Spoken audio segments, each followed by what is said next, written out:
Selamat datang di kelas mikrobiologi bersama kelompok 1.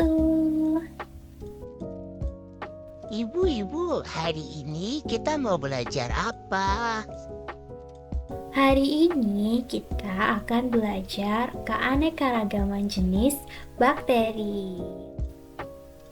Bentar. Bakteri itu apa, Bu? Kita langsung masuk aja ya ke pembahasannya. Oke, di sini ada pertanyaan nih. Bakteri sama dengan plante atau bakteri sama dengan animalia? Kira-kira teman-teman ada yang tahu nggak bakteri itu sama dengan plante atau animalia? Apa ya? Kita akan cari jawabannya bareng-bareng. Oke, di sini tertera definisi bakteri. Bakteri itu merupakan mikroorganisme bersel satu yang digolongkan sebagai prokariotik. Jadi dia itu mikroorganisme bersel satu yang tidak memiliki membran inti sel atau prokariotik. Makanya dari pernyataannya atau pertanyaan yang ini kita dapatkan jawaban bahwa bakteri itu bukan termasuk plante dan bukan termasuk animalia, karena bakteri termasuk mikroorganisme. Kita lanjutkan, bakteri itu punya beragam bentuk, bisa bentuk bola, batang, atau spiral. Kemudian sifatnya dia itu juga bisa memberikan manfaat atau ada juga yang patogen. Nah, kemudian ada reproduksi. Dari reproduksi ini dia bisa bereproduksi secara seksual maupun aseksual. Kita lanjutkan ke struktur bakteri. Nah, struktur bakteri ini kita urutkan dari yang terluar ya. Dari yang terluar ini ada flagel, kemudian ada pili, ada kapsul nih yang kuning tempat menempelnya pili, masuk ke dinding sel, masuk lagi ada membran sel, di dalamnya ada sitoplasma, ada ribosom, plasmid, terus ada juga nukleoid yang di dalamnya ada kromosom dan DNA. Oh, jadi bakteri itu mikroorganisme, bukan plante, bukan juga animalia. Terus karakteristik bakteri apa aja, Bu? Selanjutnya, itu ada beberapa karakteristik dari bakteri. Karakteristik ini itu untuk menjadi pembeda antara karakteristik bakteri dan juga archaea. Karakteristik yang pertama yaitu ada karakteristik yang sama dengan archaea, yaitu bakteri merupakan kelompok mikroorganisme sel prokariotik, yaitu kelompok mikroorganisme yang selnya itu tidak memiliki membran inti, seperti yang sudah dijelaskan di awal tadi. Kemudian, karakteristik yang kedua, itu ada karakteristik yang membedakan bakteri dengan archaea, yaitu bakteri dinding selnya itu mengandung peptidoglikan, sedangkan di archaea selnya itu tidak memiliki peptidoglikan. Kemudian, karakteristik yang ketiga, bakteri sensitif terhadap antibiotik antibakteri tradisional, tetapi kebal terhadap kebanyakan antibiotik yang berpengaruh pada eukaryot. Terus kalau jenis-jenis bakteri ada apa aja, Bu? Berdasarkan bentuknya, bakteri dibedakan menjadi 3, yaitu kokus atau bulat, basil atau batang, spiral, dan bentuk-bentuk lainnya. Jenis bakteri berdasarkan letak dan jumlah flagel. Bagi bakteri, flagel berperan sebagai motilitas atau pergerakan. Misalnya, ketika bakteri berada di lingkungan yang berbahaya, maka flagel akan berperan untuk mendeteksi bahan kimia yang berbahaya tersebut dan akan berpindah untuk menghindari lingkungan yang berbahaya. Berbicara tentang flagel, terdapat 5 jenis bakteri yang dikelompokkan berdasarkan letak dan jumlah flagelnya. Yang pertama, Atricus.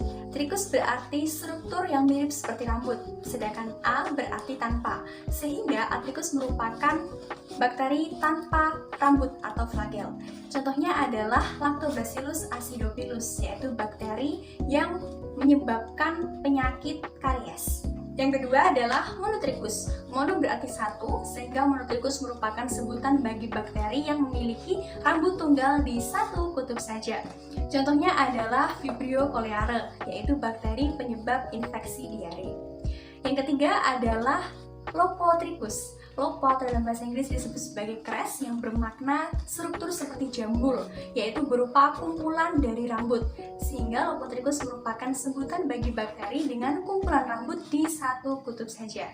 Contohnya adalah Helicobacter pylori, yaitu bakteri yang sudah sangat umum ditemukan di lingkungan alam. Yang ketiga adalah Amphitricus. Amphi berarti keduanya, sehingga Amphitricus merupakan sebutan bagi bakteri yang memiliki rambut tunggal di kedua kutubnya. Contohnya adalah Alkaligenes rhizalis, yaitu bakteri sebagai penyebab infeksi diare. Yang terakhir adalah periticus.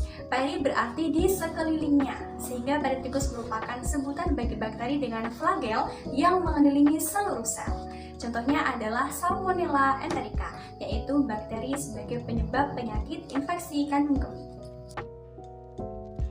Pada tahun 1884, seorang tokoh bernama Hans Christian Gram memperkenalkan teknik perwarnaan Gram dan mengelompokkan bakteri berdasarkan struktur kimia dinding selnya. Nah, ada apa aja sih? Yang pertama, bakteri Gram negatif. Bakteri Gram negatif memiliki dua lapisan pada dinding selnya, yaitu lapisan luar dan lapisan dalam. Lapisan dalam tersusun atas peptidoglikan, sedangkan lapisan luar tersusun atas protein dan lipopolisakarida. Bakteri Gram negatif tidak mengandung asam teikoat dan resisten terhadap antibiotik penisilin. Contohnya ada bakteri Salmonella typhosa dan Listeria coli.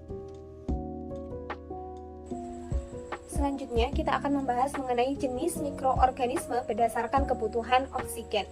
Jadi, kita akan melakukan suatu percobaan di mana ada 5 tabung dalam kondisi terbuka, yang artinya kadar oksigen pada permukaan tabung itu jauh lebih banyak dibandingkan pada dasar tabung. Kita bisa lihat pada tabung pertama, hasil metabolisme atau produk ini terletak pada permukaan tabung. Ingat bahwa pada permukaan tabung itu paling banyak mengandung oksigen, sehingga jenis mikroorganisme pada tabung A ini termasuk obligat aerob. Sedangkan pada tabung B itu terlihat bahwa produk itu paling banyak pada permukaan, namun pada bagian ke bawahnya itu juga masih menghasilkan suatu produk, meskipun tidak sebanyak di bagian permukaan. Nah, ini menunjukkan bahwa jenis mikroorganisme tersebut pada tabung B adalah fluktuatif. Kita bandingkan lagi dengan tabung yang C yang menunjukkan bahwa produk ini berada pada dasar tabung. Jenis mikroorganisme ini bersifat obligat anaerob. Nah, pada tabung C ini menunjukkan bahwa keberadaan oksigen itu bersifat toksik.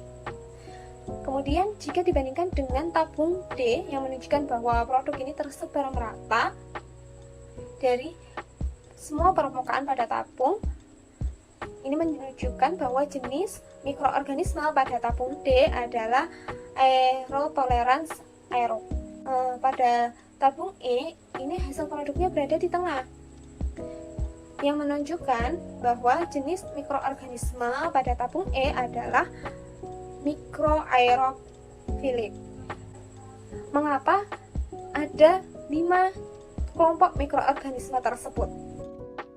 Kira-kira kenapa tuh, Bu? Nah, jawabannya ini terkait dengan superoxide free radical. Superoxide free radical ini bersifat toksik bagi mikroorganisme. Oke, selanjutnya yaitu ada jenis bakteri berdasarkan cara mendapatkan makanannya. Pertama yaitu bakteri autotrof. Apa itu bakteri autotrof? Yakni kelompok bakteri yang menggunakan karbon dioksida atau CO2 sebagai sumber karbon dan bahan anorganik lainnya sebagai sumber energi untuk pertumbuhannya. Jadi bakteri autotrof sendiri ini dibedakan menjadi 2, yaitu bakteri fotoautotrof dan bakteri kemoautotrof. Bakteri fotoautotrof sendiri yaitu bakteri yang membuat makanannya dengan menggunakan energi yang berasal dari cahaya matahari atau foton. Contoh dari bakteri fotoautotrof yaitu Rhodopseudomonas dan Thiospirillum.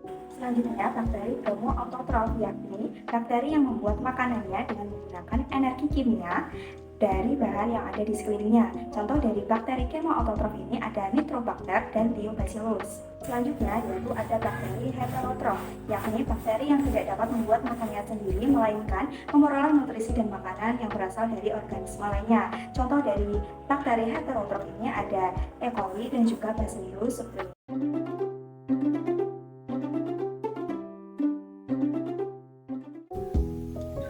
Sekian, terima kasih sudah bergabung di kelas kali ini dan sampai jumpa.